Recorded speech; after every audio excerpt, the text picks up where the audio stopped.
Muito bem, SBT Meio Dia está de volta. A gente vai falar agora da reforma trabalhista que esta semana foi aprovada no Senado com mudanças. E você sabe os seus direitos? É o que a gente vai tentar esclarecer hoje aqui no SBT Meio Dia. A gente já está com o Prisco Paraíso, nosso comentarista da área da política, e também a nossa convidada, obrigada pela presença, advogada trabalhista, a Cristiane De Biasi. Nós estamos ao vivo, lembrando, pelo Facebook. Se você tem alguma dúvida, essa é a oportunidade, né, para que a gente possa esclarecer esse questionamento. Mas antes, eu vou conversar com a Grazi Bialy para a gente entender melhor essas mudanças, de como é que vai acontecer. Aqui é meu microfone. Grazi, uma boa tarde para você. Nós já conversamos sobre outros assuntos antes, mas para a gente entender melhor essas mudanças, você fez um textinho, né, para esclarecer algumas dúvidas. Exatamente, Udiane. Bom, primeiramente, para que essas leis, né, para que essas mudanças passem a valer de fato, esse projeto precisa primeiro ser sancionado pelo presidente Michel Temer. E aí, 120 dias depois da assinatura do presidente, é que de fato as mudanças passam a valer. Então vamos entender um pouquinho quais são elas.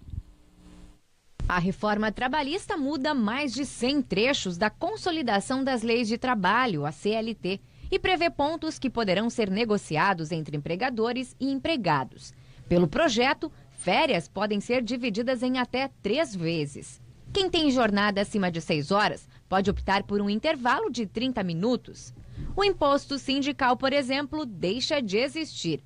E a expectativa é que Michel Temer mude, por meio de medidas provisórias, pontos polêmicos, como o que obriga grávidas e lactantes a trabalhar em locais insalubres.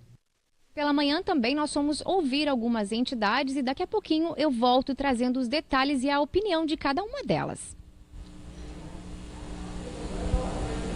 Obrigada, Grazi, pelas informações ao vivo. Daqui a pouco ela volta. Daqui a pouco, então, a gente volta a conversar com a Grazi. E para virar lei, como ela falou, as novas regras ainda dependem da sanção do presidente Michel Temer. A reforma muda a lei trabalhista brasileira e traz as novas definições sobre férias, jornada de trabalho e também sobre outras questões. Inclusive, Cristiane e Prisco, hoje pela manhã, para tirar algumas dúvidas, nós fomos às ruas saber o que os catarinenses estão pensando e qual seria a primeira dúvida dele. Vamos ouvir. Tem se dito muito sobre a precarização do serviço, né, a precarização do trabalhador. A minha pergunta é, isso realmente vai afetar de forma negativa a classe trabalhadora? Eu acredito que sim. Como é que a gente pode ver isso? Como é que a gente pode pensar essa situação? Cristiane, lhe pergunto, a principal dúvida, ou a primeira que nós temos agora desse nosso morador aqui de Santa Catarina. Sim. Boa tarde, primeiramente. Penso que vai precarizar, sim. Por quê? Essa reforma ela foi aprovada num momento político e econômico um pouco diferente, enfim, difícil, a bem da verdade. Então, a oferta e a procura hoje de empregos, ela está um pouco limitada. E, em função disso, quando tu liberares ao empregado e ao empregador que negociem, a tendência é que essa negociação seja mais apertada, mais difícil, eu entendo. Penso que vai precarizar, sim. Existem pontos positivos na reforma, mas a grande maioria vem para prejudicar. Nós temos mais uma pergunta, vamos colocar no ar, depois o Prisco comenta conosco a reforma trabalhista que foi aprovada essa semana. Eu gostaria de saber se ao final desse processo de reforma, os trabalhadores eles vão ter que trabalhar mais tempo e proporcionalmente lá no final nós não vamos ter que acabar recebendo menos do que atualmente o aposentado recebe. Ela perguntou a respeito de se vai receber menos de aposentadoria, isso porque cortou mesmo. Aqui, eu não consegui ouvir. Isso. E, num primeiro momento, a reforma trabalhista alterou a legislação trabalhista, não a previdenciária. A reforma previdenciária é uma, que ainda está em tramitação, e a trabalhista é outra. Então, com relação à aposentação, nada foi mexido. Certo. Prisco, agora eu quero o seu comentário um pouco. Nós já falamos ontem sobre a reforma trabalhista, né? Exatamente. Alguns pontos da reforma. Inclusive, tem alguns pontos que foram aprovados também no Senado, assim como na Câmara, até para que a matéria não retornasse aos deputados, mas que o presidente prometeu vetá-los ou excluí-los antes da sanção, num acordo com os senadores. Só que o presidente da Câmara dos Deputados, Rodrigo Maia, já mandou avisar. Não participaram os deputados desse acordo. Então, poderemos ter aí uma dificuldade ainda maior e principalmente considerando a fragilidade do presidente Michel Temer nesse momento. Agora, eu lhe perguntaria o seguinte, essa questão das gestantes é um dispositivo que me parece uma aberração, não lhe parece? Sim. Até então, é proibido o trabalho da gestante em condição insalubre, gestante e lactante. O que a reforma veio trazer? Uma permissão. Então, submetida a ambiente insalubre em grau mínimo e médio, elas poderiam trabalhar nessa condição. Logicamente, quem pode falar muito melhor sobre isso são os médicos, e a grande maioria se posiciona contrariamente a essa inclusão desse dispositivo na reforma, porque sim, excesso de ruído, os agentes nocivos prejudicariam sim o bebê. Então, eu entendo que é um ponto da reforma absurdo. Agora, outra questão colocada foi a precarização, na sua primeira resposta. Mas eu identifico a reforma como um todo como uma oportunidade de flexibilização e também de modernização. A CLT é da era Vargas, temos mais de 70 anos. Alguma coisa precisava ser feita, não lhe parece?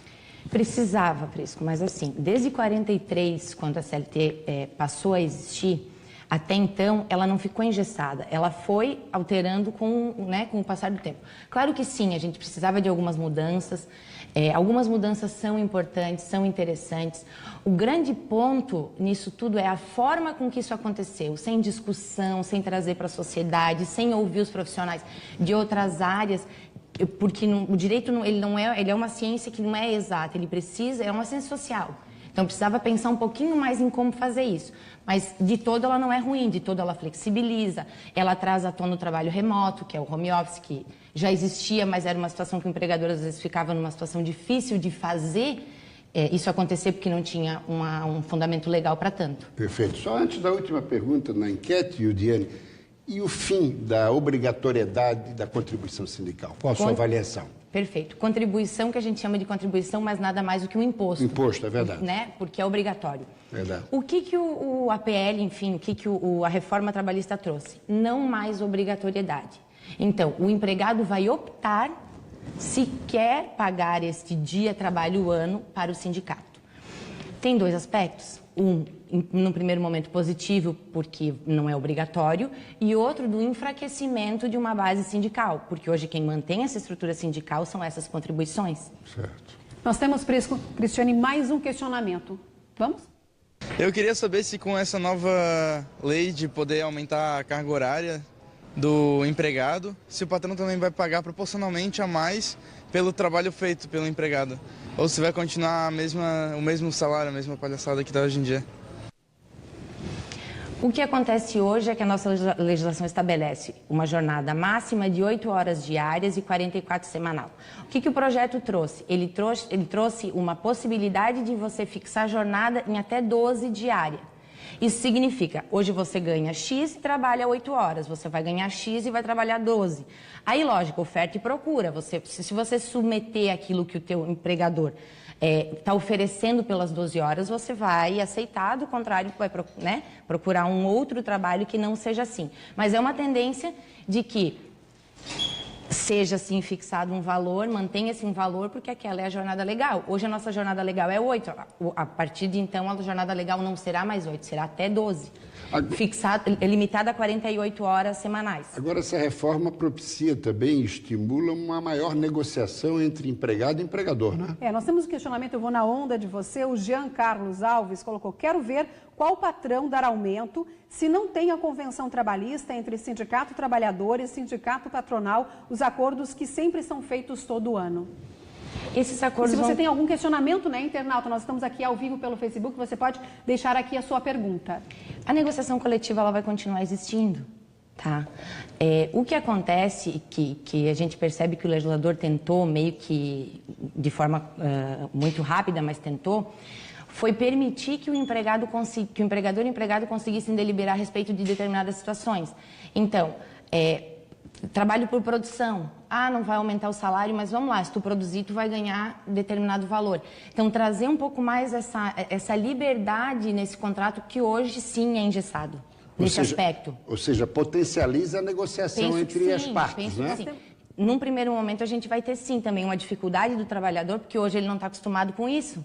Então, né, o tempo vai fazer com que, aos poucos, ele consiga entender mais do seu direito. no início retrocesso, depois talvez um avanço. Por isso que a gente já vai continuar conversando com vocês, eu só vou quebrar um pouquinho aqui para ir lá para a Grazi Bialy. Novamente, Grazi, que eu quero conversar com você, porque hoje pela manhã você também ouviu algumas entidades aqui, lideranças de Santa Catarina, qual a avaliação deles da aprovação da reforma trabalhista? Então, Eudiane, nós começamos ouvindo a Federação dos Trabalhadores aqui do Comércio de Santa Catarina, um dos setores que mais emprega, né? O comércio é um dos setores terciários aí que mais emprega no estado. E olha, a FECESC discorda dessa reforma.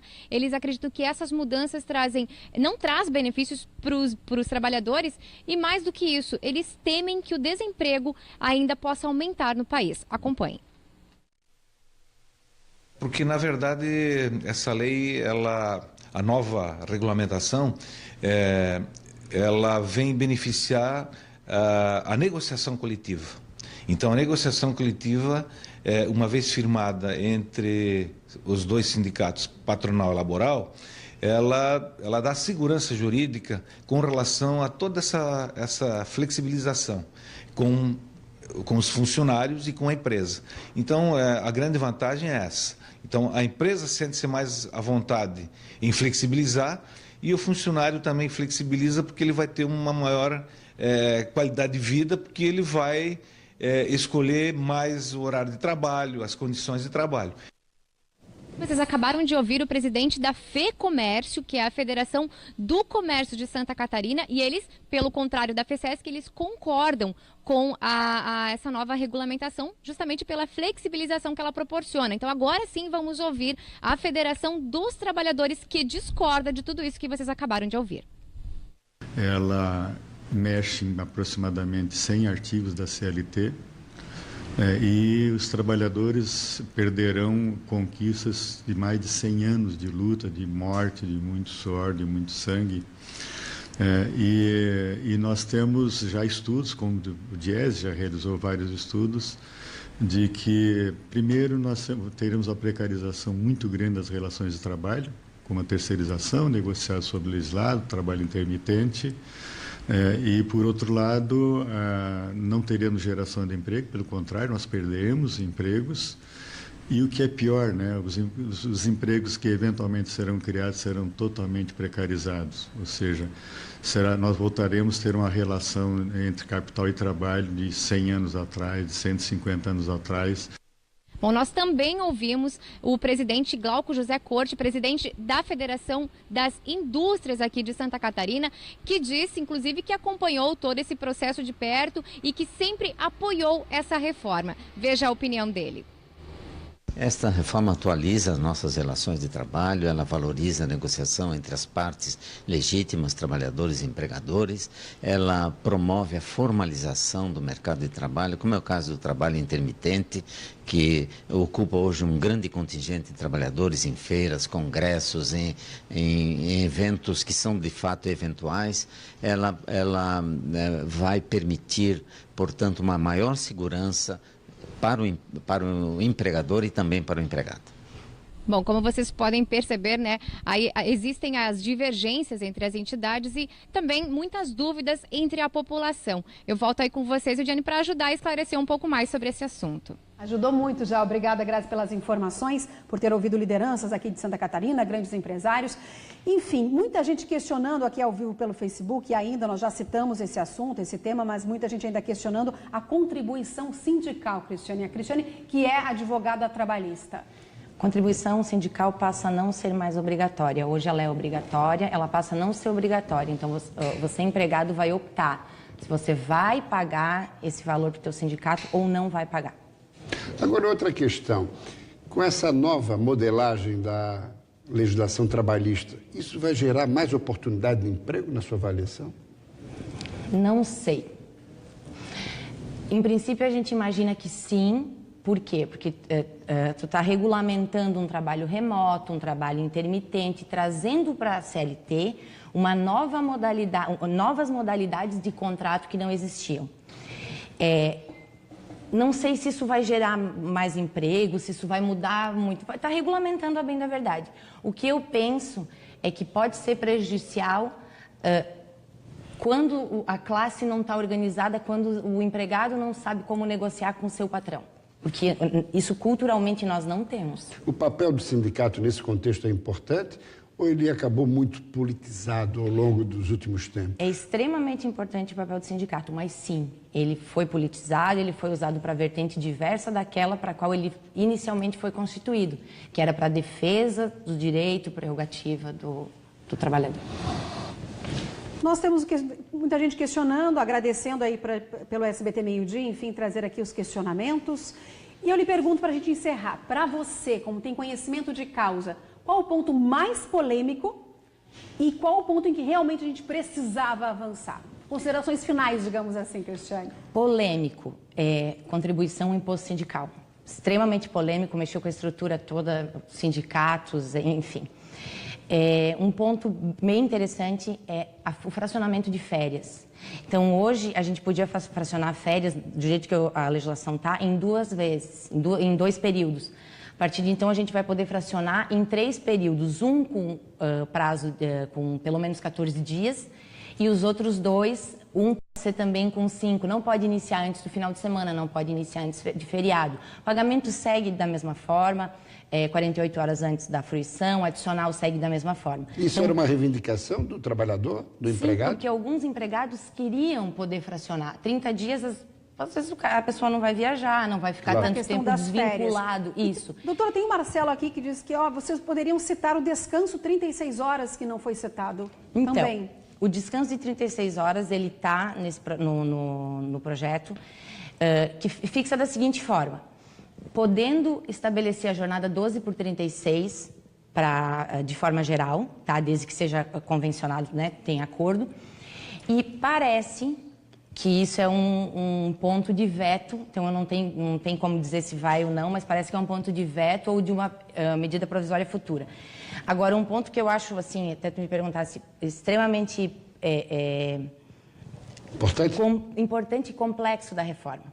Ela limitou as indenizações por acidente, indenizações por dano de uma forma geral, a 50 vezes a remuneração, o salário do empregado. Então, num caso de óbito, por exemplo, o funcionário ganha aí o seu R$1.000, vai ser no máximo R$50 mil. Esse é um ponto, assim, que é absurdo. Prejudicial? Muito, muito. Chegava a quanto? Depende da situação, 300, 400, 500, 1 milhão, São depende. muitos pontos questionáveis ainda, mas foi muito já lhe rápido. agradeço de antemão pelas explicações aqui no SBT Meio-Dia, Cristiane. Muito obrigada pela sua presença aqui. Obrigada. Prisco, daqui a pouco volta comigo para a gente falar sobre a condenação do ex-presidente Luiz Inácio Lula da Silva.